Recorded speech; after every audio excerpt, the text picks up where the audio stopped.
Thank you, Grace. Head of institutions, colleagues, ladies and gentlemen, good evening.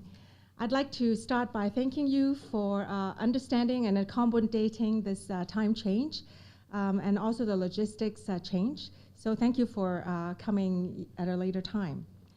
It is my pleasure to welcome you all to the workshop, and thank you again for taking your precious time out to be with us this evening. Over the past decade, the self-financing degree sector has grown very significantly in size and diversity and is a vital part of the tertiary education ecosystem in Hong Kong. The contribution of the self-financing sector has become indispensable in providing post-secondary education opportunities for students.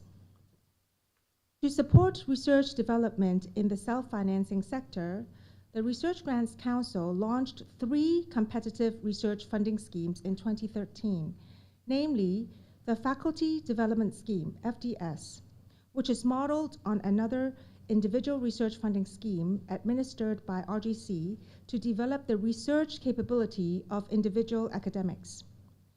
The Inter-Institutional Development Scheme, IIDS, which is tailor-made for the self-financing sector to keep academics abreast of new research developments in relevant fields.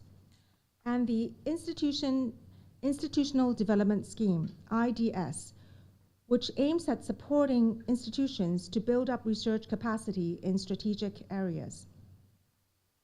In the past 5 years, about 300 successful applications were funded. In view that colleagues in the self-financing sector have gained much research experience, the RGC considered that this is the right moment to go further.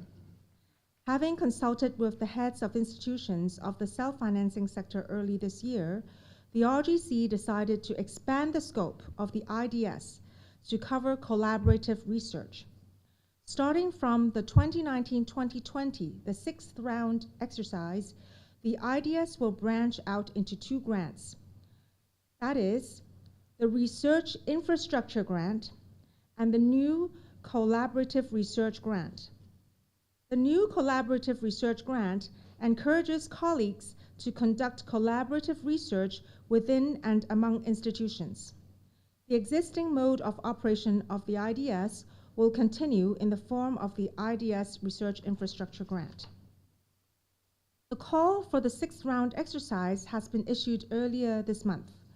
We're confident that colleagues will continue their enthusiasm in submitting applications.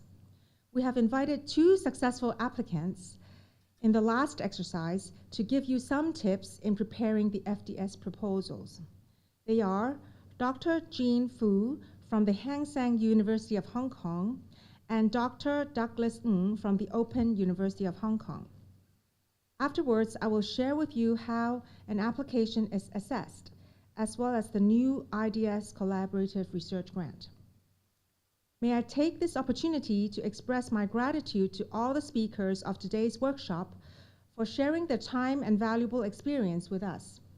Lastly, I could like to express our gratitude to the School of Professional Education and Executive Development of the Hong Kong Polytechnic University in providing this venue for the workshop. I hope you will find this workshop useful in preparing your submission, and I'm expecting lots of good proposals from you. Thank you very much.